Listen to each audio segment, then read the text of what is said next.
Hello, students of ECE 301. I I hope you're having a wonderful week, and I wanted to provide a video of my presentation of our face-to-face for our class, our second class. So I wanted to make sure that we knew basically our overarching goal for our class would be to review various vocabulary associated with literacy assessments. I'd like you to become familiar with the professional vocabulary that will enhance your ability to select, administer, and interpret literacy diagnostic tools. So hang on to your seats. So here is our agenda to serve as guideposts for our time together. Our content will comprise of readability. Our connect and collaborate will be to review the use of a Freyer model as an evidence-based practice to elevate vocabulary development, but I'd like you to use our course text. So I'll walk you through that activity. And then we will delve into some examples of how to administer different diagnostic tools, as well as reporting it back to a parent. And finally, we will have a closure. I used a Jamboard, which will have a link available in your Canvas under Module 2.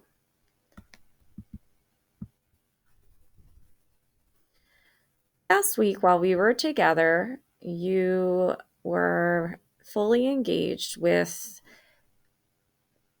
a collaborative exercise, and you were to show what each domain of our R2D2 framework would look like, sound like, and feel like. I have to say, I was really impressed by your feedback and what you presented. So what I did, I took a look at your provision of what you presented, and I looked for common themes and synthesized overall norms and expectations with the goal of providing a psychological, safe, and productive learning atmosphere. Granted, we're not in person this evening, but even as a learner on the other end of the screen, I just wanted to share with you some of our norms. So being present in body language and practice active listening skills, such as limiting distractions, being on time, waiting until the speaker is finished speaking. And this would pertain to all classmates and your instructor, which would be me. Being respectful of differing viewpoints and backgrounds, being patient and positive, and using respectful and supportive language and actions. So thank you again. I wanted to highlight some of your course text vocabulary that is provided in Chapter 2 of Multiple Paths to Literacy. I'd like you to take a look at this word wall, and similar to our lift the line strategy from last week, I would like for you to review the list of vocabulary, but this time, what 4 words spark curiosity? Like, in other words, do you have any questions surrounding this vocabulary? And if you can just note them down for now.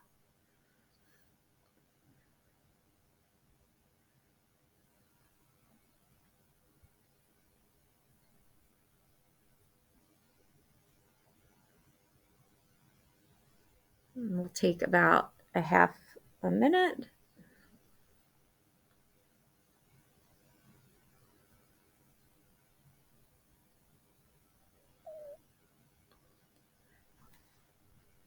All right. Well, thank you. And mainly this vocabulary, we could say, is all connected to some of the behaviors of what a reflective and analytical teacher looks like and sounds like. So we're going to delve into this right now. You may have seen this graphic representation of, sometimes it's called a leveling chart. In this representation, it is a guided reading level chart. You'll see that there are grade levels and it is color coded. And you'll see also in a table that there are categories, such as a Scholastic Guided Reading Program level, reading Lexile ranges, the Common Core Standard Lexile recommendation range, and the direct reading assessment level, which would be another numerical score or range. So what does this all mean? Okay, so that's again a big question that we are going to unpack. So our goal is to really cement the understanding of Lexile levels and ranges, because oftentimes I have to say, even as a teacher for a long time, some questions will be raised about a Lexile level. And if you notice, there is a very wide range. So it's very interesting. And as you looked at last week's reading, Lexile means the degree of like the complexity of sentences, vocabulary. It follows a certain formula. Even syllabication in writing and textual information. So there are varying degrees of that. So speaking of Lexile levels, you will see that on your Canvas shell, there are 2 links to articles. One is titled What Parents Need to Know, and another article is provided by Scholastic. I'd like you to take some time after my overview and read the articles. They're not extensive or detailed, but the audience, you can see, like for the writers, are parents, which is also helpful to teachers as like a reminder. So the one website, the article will look like this. Like, what does it truly mean? And I like this article because it provides answers to common questions that may arise from parents and even teachers.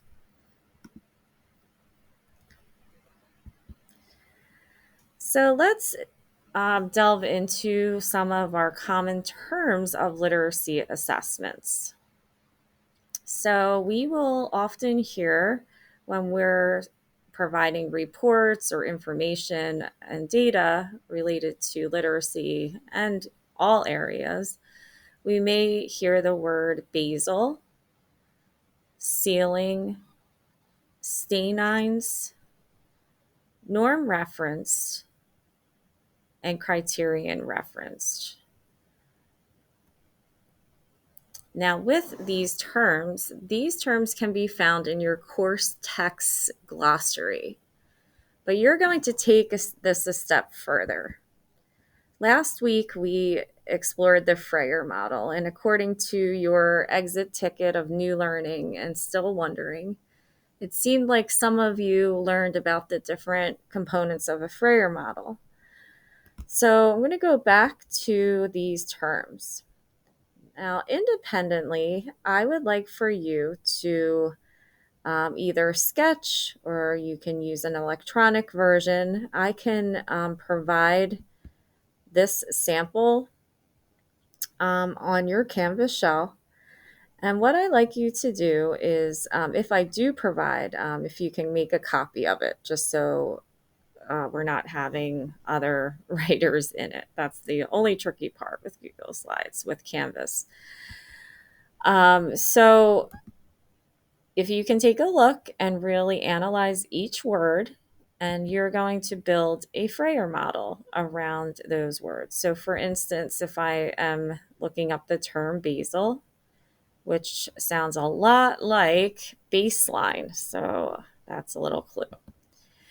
I would place in the center basil, and then you would take the time to define it, provide characteristics, examples of for the word, and non-examples. You will do this for each term.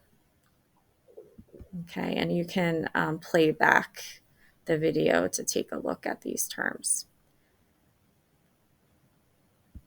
Okay, so I hope that makes sense. I'd like us to take a look at a video of a diagnostician or educator in the field applying the concept of basal and sealing.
Okay, so we took a little bit of a peek at a window inside what testing would look like if you were administering what's called the Woodcock-Johnson.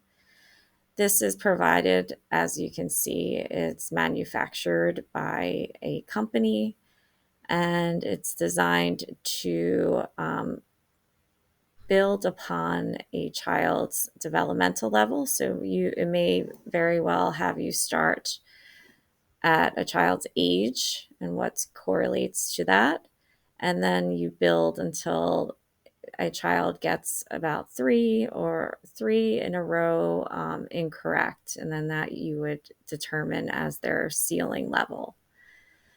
So this is an example, and there are variations. Some assessments will say a ceiling level would be that a child would have 5 incorrect in a row.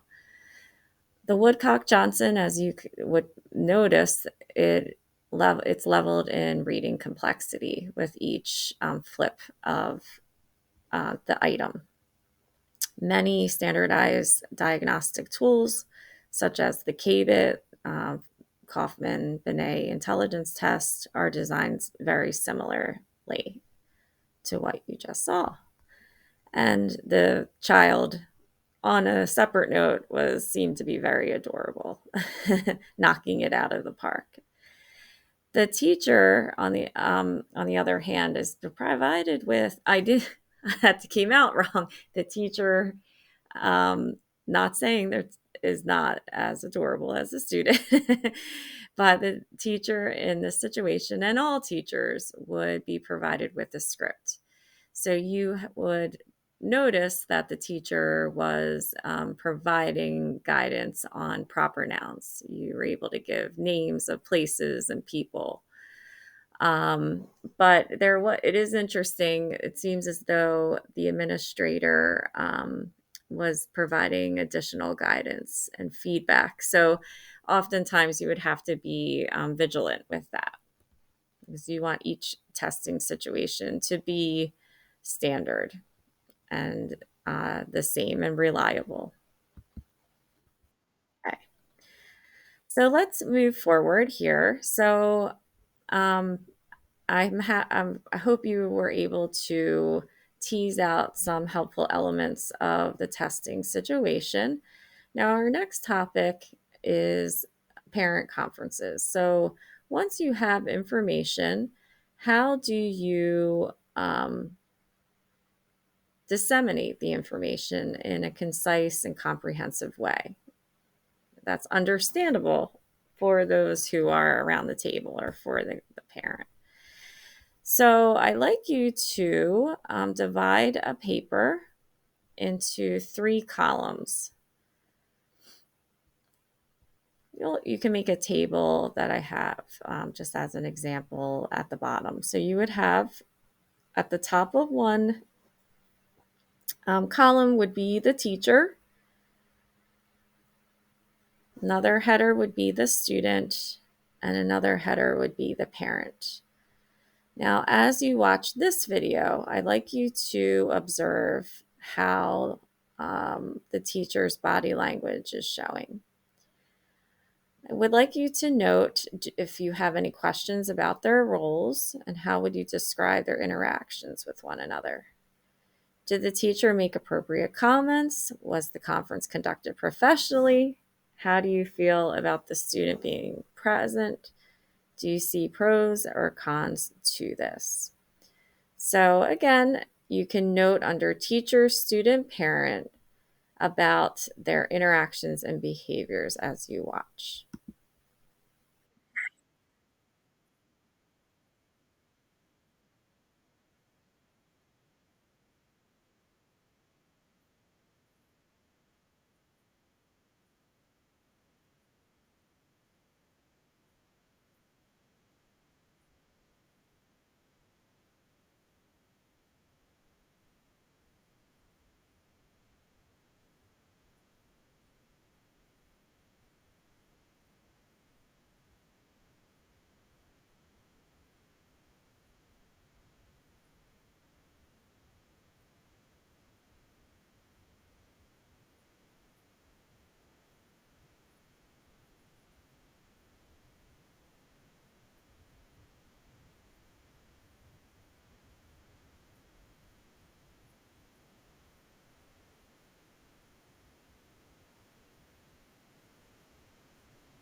Okay, so far you can note inside the table that you set up for yourself.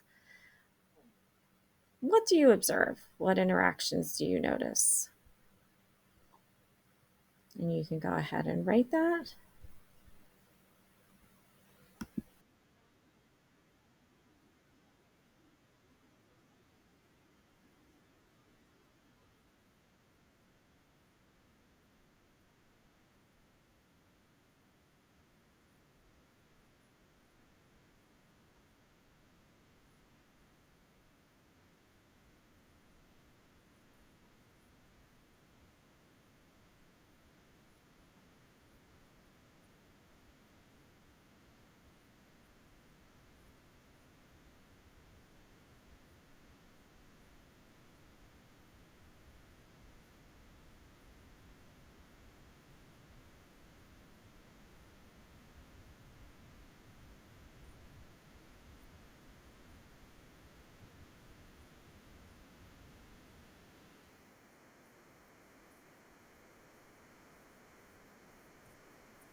Okay, so far, how do you feel about the student being present?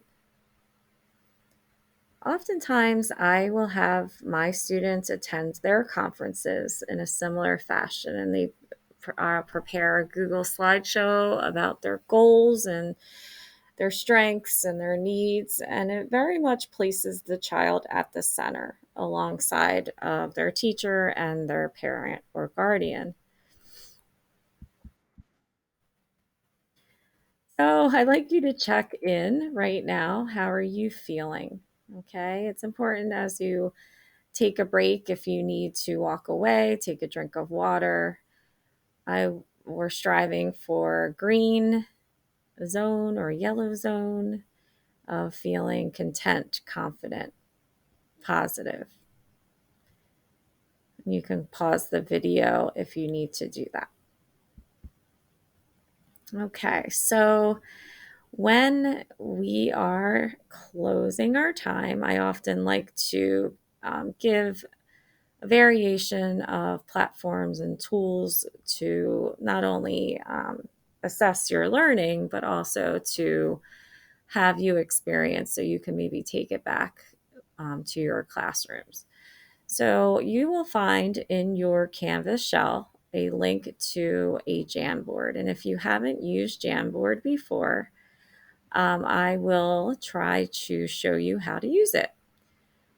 You will place a sticky note with your name under the category of new learning or detail about the different topics, which I will show you. And again, the link will be found under Module 2 of your Canvas. So you will open your Jamboard, and it's similar to a link to Google Slides, Google Doc, and it will appear like this.